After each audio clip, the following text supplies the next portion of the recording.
बिस्मिल्लाहिर्रहमानिर्रहीम। Dear students, अस्सलाम वालेकुम। आज हम न्यूक्लियर जीनोम इनहेरिटेंस के हवाले से अपना नया चैप्टर का एक टॉपिक स्टडी करेंगे। तो सबसे पहले ये देखते हैं कि साइटोप्लाज्मिक इनहेरिटेंस या एक्स्ट्रा न्यूक्लियर इनहेरिटेंस या मैटरनल इनहेरिटेंस किसे कहते हैं।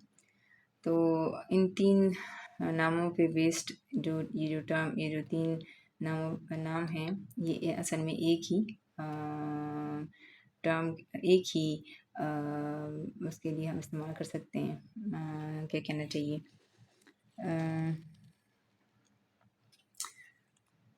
ये एक्स्ट्रा न्यूक्लियर जीनोम के इनहेरिटेंस के हवाले से हम ये तीन टर्म्स हम इस्तेमाल कर सकते हैं उसके इनहेरिटेंस पैटर्न के हवाले से। ठीक है, एक्स्ट्रा न्यूक्लियर जीनोम की बात हो रही है। तो जो साइटोप्लाज्मिक इनहेरिटेंस है उसको हम इसके बेस पे हम डिफाइन कर सकते हैं इनहेरिटेंस थ्रू साइटोप्लाज्म कि एक्स्ट्रा न्यूक्लियर जीनोम जो कि साइटोप्लाज्म के थ्रू उसकी इनहेरिटेंस होती है। फिर सेकंड डेफिनेशन है the inheritance pattern shown by extra nuclear genes located in mitochondria and cytoplasm. ठीक है, तो वो जीन्स जो कि न्यूक्लियस के क्रोमोसोम्स की बजाय क्लोरोप्लास्ट या माइटोकॉन्ड्रिया के अंदर जो उसका जीनोम क्रोमोसोम है उसके अंदर अगर मौजूद है ये जीन्स और उनकी इनहेरिटेंस हो रही है, तो फिर हम नाम दे सकते हैं एक्स्ट्रा न्यूक्लियर जीनोम की इनहेरिटेंस को एक्स्ट्रा न्यूक्लियर इनहेरिटेंस। इसी तरह से द थर्ड डेफिनेशन है the inheritance pattern in which female parent contribute to their progeny instead of male parent. तो इसमें क्या है कि यानी कि जब भी इनहेरिटेंस होती है तो मेल और फीमेल दोनों जो पेरेंट्स हैं वो कंट्रीब्यूट करते हैं।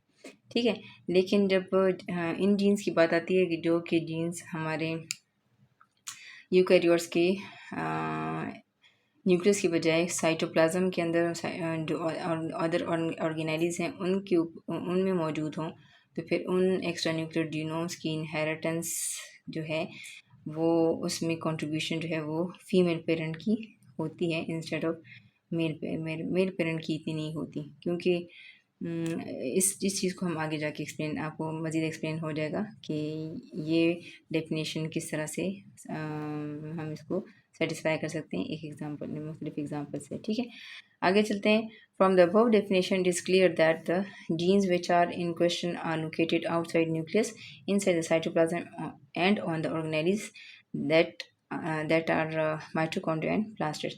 तो इन अबव की जितनी भी ये तीन हमने डेफिनेशन पढ़ी हैं, तो इससे मालूम ये होता है कि यानी कि जो जीन की इनहेरिटेंस हम स्टडी कर रहे हैं, तो वो जीन कहाँ पे मौजूद है, वो न्यूक्लियस में नहीं मौजूद बल्कि माइटोकॉन्ड्रिया प्लास्टिड्स के अंदर मौजूद है। अब हम एक्स्ट्रा न्यूक्लियर जीन्स की हमने कहा कि हमारे पास ये मौजूद the nuclear genes which are located on chromosome inside nucleus are collectively called genome. ये भी हमें मालूम है कि वो तमाम न्यूक्लियर जीन्स जो कि न्यूक्लियस में मौजूद हैं इनको हम नाम देते हैं जीनोम। ठीक है, इसी तरह से वेयर एज द प्लाज्मोन और plasmogenes are term collectively use for extra nuclear genes. तो जो जीन्स हमारे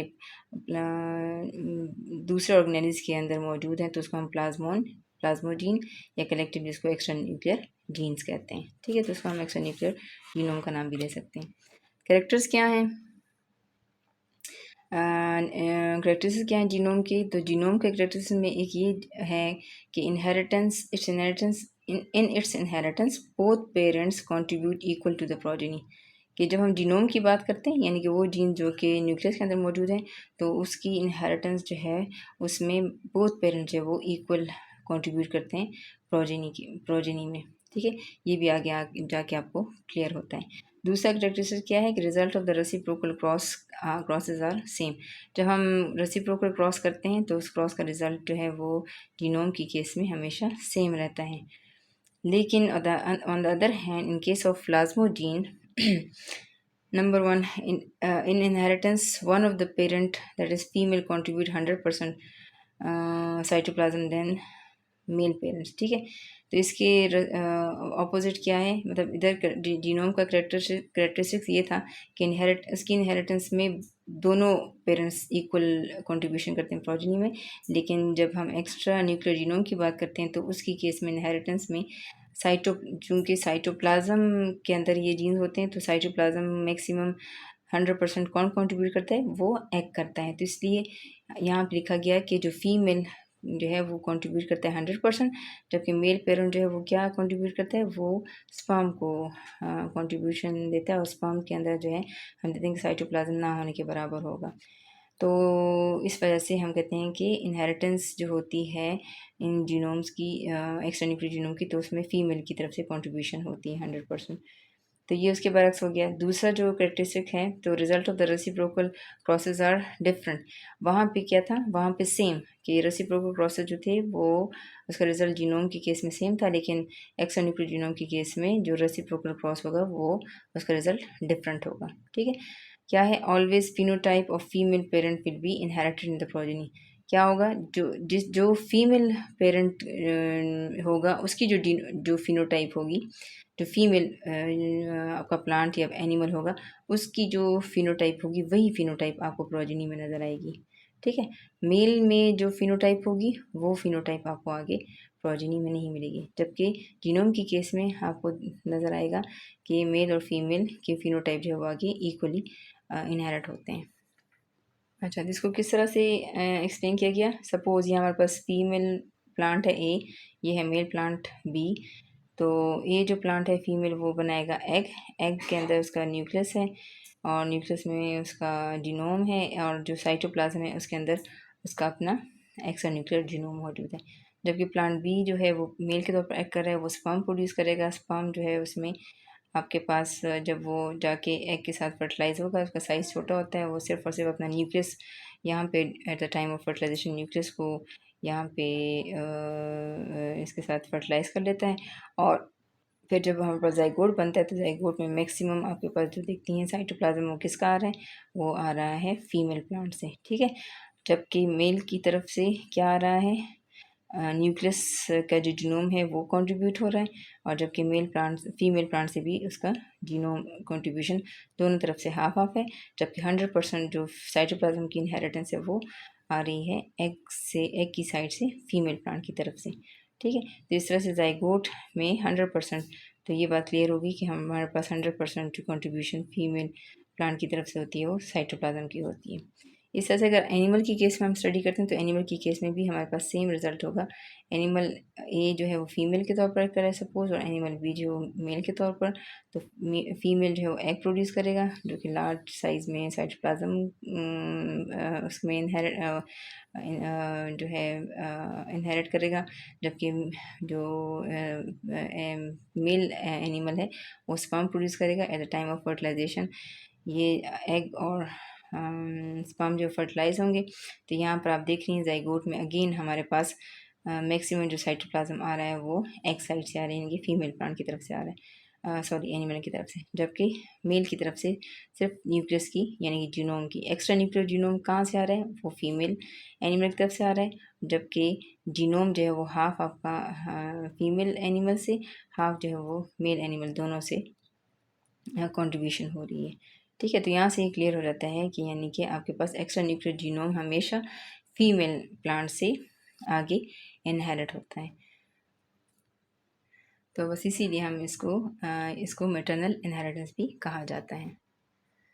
साइटोप्लाज्मिक इनहेरिटेंस की बहुत सारी एग्जांपल हैं। फर्स्ट एग्जांपल जो हम कवर करने जा रहे हैं वो है variation in leaves of the higher plants. One of the first convincing examples of nuclear extra nuclear inheritance was found in higher plants. ठीक है? हायर प्लांट्स के अंदर एक्स्ट्रा न्यूक्लियर जीनोम इनहेरिटेंस जो है वो हायर प्लांट्स के अंदर, उसकी एग्जांपल कन्विंसिंग एग्जांपल पहले देखेगी, जो कि 1909 में कार्ल कॉर्न्स एक साइंटिस्ट था, reported some surprising results from his studies on 4 o'clock plant. Mirabilis jalapa एक प्लांट है जिसको कॉमनली 4 o'clock प्लांट कहा जाता है। इसके अंदर इस पैटर्न को स्टडी किया गया।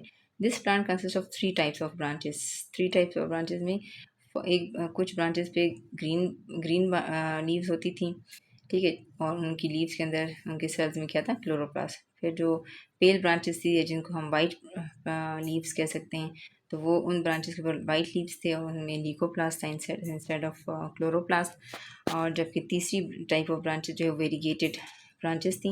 वेरीगेटेड ब्रांचेस कैसी थी, जिसके लीफ के अंदर पैचेस में वाइट पोर्शन भी था और ग्रीन पोर्शन भी था। तो इस तरह के जो प्लांट्स या जो लीव्स हैं उसको हम वेरीगेटेड लीव्स कहते हैं। और ये क्यों होता है, क्योंकि इनके सेल्स के अंदर आपको क्लोरोप्लास्ट भी नज़र आएंगे और लीकोप्लास्ट भी होंगे, तो दोनों अपने आप को एक्सप्रेस करेंगे।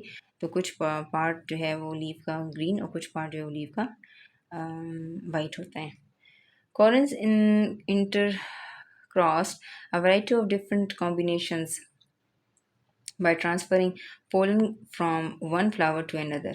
ठीक है। फिर कॉरल्स ने क्या किया, उसने डिफरेंट क्रॉसेस की इंटरक्रॉस्ड किए इन तीन किस्म की ब्रांचेस के ऊपर। फ्लावर्स भी प्रोड्यूस होते थे और उनके फ्लावर्स कभी इसको फीमेल प्लांट के तौर पर फ्लावर के तौर पर लेके, तो पेल को के फ्लावर को मेल के तौर पर लेते हुए इसके पोलन ग्रेन से इसके पोलन ग्रेन उठा के इसके ऊपर शेड करता था।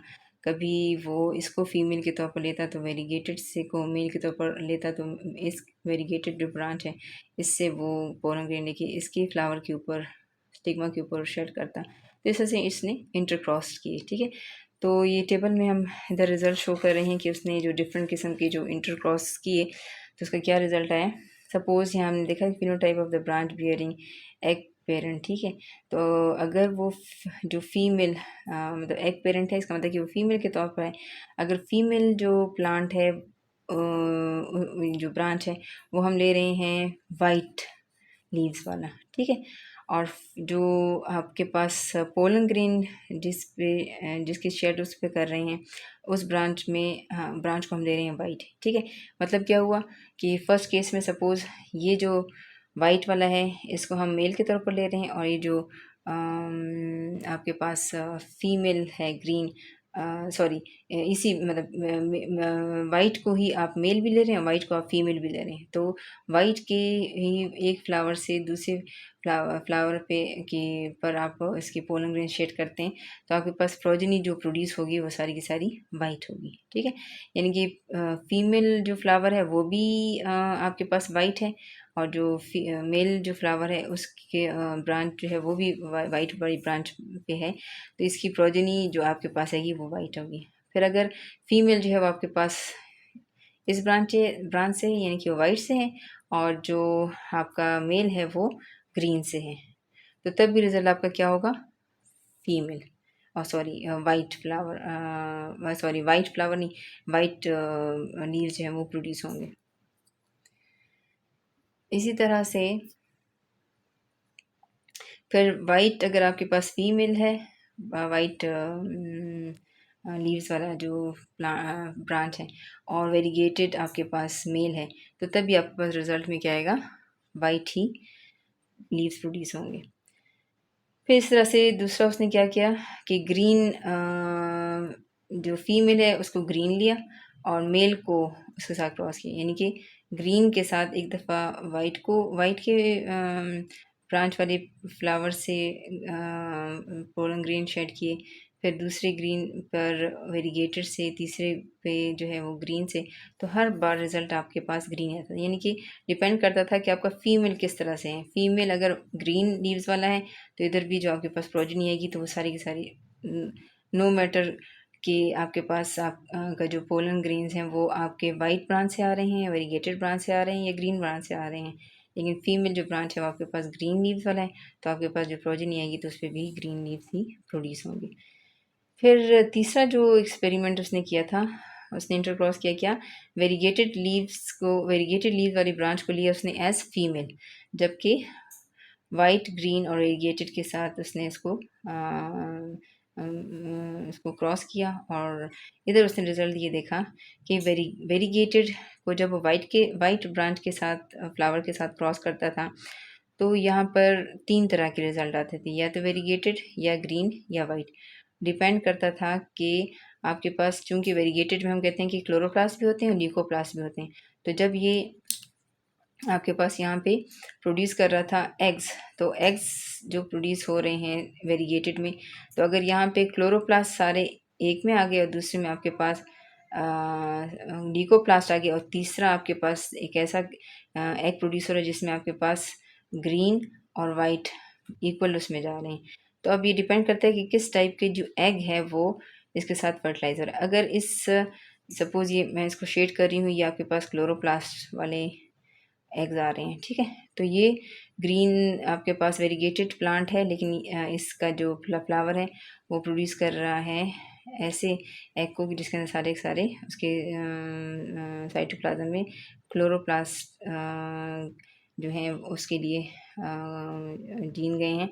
तो वो जब वाइट प्लांट के साथ भी उसको वाइट लीव्स वाले प्लांट फ्लावर के साथ उसको हम क्रॉस करते हैं, तो फिर रिजल्ट क्या आएगा यहाँ पे आपका ग्रीन। फिर अगर ये वाइट वाला ल्यूकोप्लास्ट वाला एग जो है वो अगर इस वाइट के पोलन ग्रेन के साथ वो करता है क्रॉस होता है, तो फिर आपके पास रिजल्ट आएगा वाइट, ठीक है। और अगर फिर ये वेरीगेटेड टाइप है कि जिसमें हाफ आपके पास क्लोरोप्लास्ट हैं, हाफ आपके पास ल्यूकोप्लास्ट हैं, तो ये जब पोलन ग्रेन के साथ जाके क्रॉस होगा तो ये आपके पास रिजल्ट आ जाएगा वेरीगेटेड। तो डिपेंड करता है कि किस टाइप का क्रोमोस एग जो है, egg with all chloroplast, egg with all leucoplast, egg with half number chloroplast और हाफ नंबर में जो है वो आपके पास ल्यूकोप्लास्ट है। तो जब ये आपके पास ये वाइट के फ्लावर पोलन ग्रेन के साथ अगर क्रॉस होता है तो वो इसके एग पे डिपेंड करता है। अगर ग्रीन है तो ग्रीन सारे प्रोड्यूस होंगे, अगर वाइट है तो सारे वाइट प्रोड्यूस होंगे, अगर वेरीगेटेड एग है तो फिर सारे के सारे आपके पास प्रोजनी वेरीगेटेड आएगी, ठीक है। इस तरह से इनका भी इस ग्रीन के साथ भी ये रिजल्ट होगा कि वेरीगेटेड जो लीव वाला जो ब्रांच है वो 3 तरह के एग्स को प्रोड्यूस करेगा, ठीक है। तो इससे आपके पास रिजल्ट भी 3 तरह के ही आएंगे। आगे चलते हैं। Two features of these results are surprising. ये जो भी हमने आपके साथ टेबल शेयर किया तो उसमें दो फीचर्स जो थे वो सरप्राइजिंग थे। First, there is a difference between reciprocal crosses. For example, अगर आप एक तो ये कि हमारे पास रेसिप्रोकल जो क्रॉस था उसका रिजल्ट क्या था, डिफरेंट था, ठीक है। कैसा डिफरेंट था कि वाइट अगर फीमेल है और ग्रीन आपके पास मेल है, तो फिर आपके पास प्रोजनी सारी की सारी क्या आएगी, वाइट, ठीक है। और अगर फीमेल आप उसको उसका उलट कर दें, रेसिप्रोकल कहते हैं उलट कर दें, यानी कि आप इंस्टेड ऑफ कि आप फीमेल को वाइट लेने के बजाय ग्रीन लीव्स वाला ले लें ब्रांच, और जो ग्रीन वाली ब्रांच है उसको इंस्टेड ऑफ जो जो मेल है उसको इंस्टेड ऑफ ग्रीन उसको आप वाइट ले लें, ठीक है। देखिए दोनों में उलट हो गया। तो फिर यहाँ पे क्या होगा, इसके केस में आपके पास सारे के सारे क्या आए थे, वाइट रिजल्ट आया था, आपके पास वाइट लीव्स प्रोड्यूस हुए थे। जबकि ग्रीन अगर फीमेल हो गया और वाइट जो है वो मेल हो गया, तो फिर इसके रिजल्ट में आपके पास क्या होगा, सारे के सारे जो प्रोजिनी होगी वो ग्रीन लीव्स के साथ प्रोड्यूस होगी। तो एक तो ये हमारा यहाँ से क्लियर हो गया कि रेसिप्रोकल जो हम क्रॉस करेंगे तो उसका रिजल्ट हमारे पास डिफरेंट आएगा। जबकि मेंडल अगर रेसिप्रोकल करता था अपने जीनोम की स्टडी में, तो रेसिप्रोकल यानी कि मेल और फीमेल को एक्सचेंज कर लेता था उसके फिनोटाइप्स के साथ, तो तब भी रिजल्ट उसका सेम आता था। लेकिन यहाँ आप देख रही हैं ये सेम नहीं है। आगे चलते हैं। The second surprising feature is that the phenotype of the maternal parent is solely responsible for determining the phenotype of all progeny, ठीक है। तो दूसरा ये था कि जो फीमेल है, फीमेल मैटरनल पेरेंट, उसका जो फिनोटाइप था वो अकेले ही रिस्पॉन्सिबल था for determining the phenotype all progeny phenotype. हमें कोई कंसर्न नहीं है कि मेल में क्या फीचर्स हैं, हमने देखना है कि फीमेल पेरेंट के क्या फीचर्स हैं, वही फीचर्स आगे मुंतकिल होते हैं। The phenotype of male parent appears to be irrelevant and its contribution to the progeny appears to be zero, ठीक है। उसका कोई भी आगे इनहेरिटेंस नहीं होती, वो उसका जीरो इनहेरिटेंस है। This pattern is known as maternal inheritance. इसको हम इसीलिए हम कहते हैं maternal inheritance. How can such curious result be explain. अब देखते हैं कैसे एक्सप्लेन करते हैं। In this case the chloroplast would carry their own genetic determinants responsible for chloroplast color, which suggests that this organelle has its own genome। तो मतलब क्या हुआ कि इसको उसने इस तरह से एक्सप्लेन किया कि हमारे पास जो क्लोरोप्लास्ट जो जेनेटिक जो the chloroplast would carry their own genetic determinants responsible for chloroplast के कलर के लिए, ठीक है, कि वो ग्रीन है, वो वाइट है, या वो वेरीगेटेड फॉर्म है, तो वो डिपेंड उसके लिए जो जीन है जेनेटिक डिटर्मिनेशन उसके अंदर ही खुद मौजूद है, विच suggest that the organelle has its own genome, कि इस ऑर्गेनेली क्लोरोप्लास्ट के अंदर अपना जीनोम है जिसको हम प्लाज्मो जीन कहते हैं। Its failure to be transmitted via the pollen grain. अब ये जो जीन है जो कि साइटोप्लाज्म के अंदर क्लोरोप्लास्ट के अंदर मौजूद है, ये पोलन के ज़रिए से इसकी ट्रांसमिशन जो है वो फेल हो जाती है। Parents is responsible. अच्छा, पोलन पेरेंट से क्या मुराद है? मेल पेरेंट, ठीक है। तो मेल पेरेंट जो है वो इसकी ट्रांसमिशन में वो टोटली फेल है, because the bulk of the cytoplasm of the zygote is known to come from the maternal parent via the cytoplasm of the egg, ठीक है। जैसे अभी मैं आपके साथ एक और ये पिक्चर शेयर कर रही हूँ, ये है 21.3, ठीक है। तो ये पिक्चर इसमें आप इसको डाल दें अपने नोट्स में, और यहाँ से आप देखें कि आपके पास अगर फीमेल जो एग सेल है वो आपके पास वाइट उसमें क्लोरोप्लास्ट हैं, और इसके साथ आप कोई भी पोलन हो, चाहे वो वाइट हो, चाहे वेरीगेटेड हो, चाहे वो ग्रीन वाला हो, जिसके साथ भी आप इसको क्रॉस करती हैं, जिसके साथ भी आप इसको फर्टिलाइज करती हैं, the end result will be कि the progeny all the progeny will show white chloroplast, ठीक है, या ल्यूकोप्लास्ट। और अगर हमारे पास जो फीमेल है वो अगर आपके पास ज़ाहिर है फीमेल है तो वो एग प्रोड्यूस करेगा, वो ग्रीन है तो सारे के सारे ग्रीन उसके अंदर क्लोरोप्लास्ट हैं। तो यहाँ पर आपके पास वो किसी के साथ भी आप एनी टाइप मेल के साथ क्रॉस करें, चाहे वो आपके पास वेरीगेटेड है, चाहे वो आपके पास ल्यूकोप्लास्ट वाला है, चाहे वो आपके पास ग्रीन है, तो आपका एंड रिजल्ट क्या होगा? सारे के सारे जितनी भी प्रोजेनी होगी वो सब के सब ग्रीन लीव्स प्रोड्यूस करेंगे। लेकिन एस्टोनिशिंग रिजल्ट ये होगा कि आपके पास वेरीगेटेड जो जो फीमेल है वो 3 तरह के एग प्रोड्यूस करेगा। वाइट फीमेल भी एक ही तरह का एग प्रोड्यूस करता है, ग्रीन पेरेंट भी एक ही तरह का फीमेल पेरेंट एक ही तरह का एग प्रोड्यूस करता है। वाइट वाला तमाम के तमाम उसके सेल के अंदर वाइट ल्यूकोप्लास्ट होंगे, ग्रीन वाला जो फीमेल होगा वो उसके जितने भी एग्स प्रोड्यूस होंगे उसके सेल के अंदर क्लोरोप्लास्ट ही होंगे, ठीक है, ग्रीन। जैसे वो किसी के साथ भी आप उसको वो करें, क्रॉस करें तो फर्टिलाइज़ करें तो उसका रिज़ल्ट आपके पास वाइट फीमेल के लिए प्रोजेनी में सारे के सारे वाइट आएंगे। अगर अगर आपके जो फीमेल है वो ग्रीन है तो फिर आपकी जो प्रोजेनी होगी वो भी सारी की सारी ग्रीन यानी क्लोरोप्लास्ट प्रोड्यूस होंगे और उसके लीव जो है वो ग्रीन होंगे। जबकि इसके बरक्स आपके पास वेरीगेटेड अगर फीमेल है तो वो 3 तरह के एग प्रोड्यूस करेगा। एक एग वो जिसमें अगर eight the time of segregation कि वो सारे के सारे वो वाले जीन्स रहेंगे जो कि क्लोरोप्लास्ट या आपके पास हम जीन भी ना कहें चलें, जो क्लोरोप्लास्ट वो वाले क्लोरोप्लास्ट रहेंगे जो कि वाइट क्लोरोप्लास्ट हैं।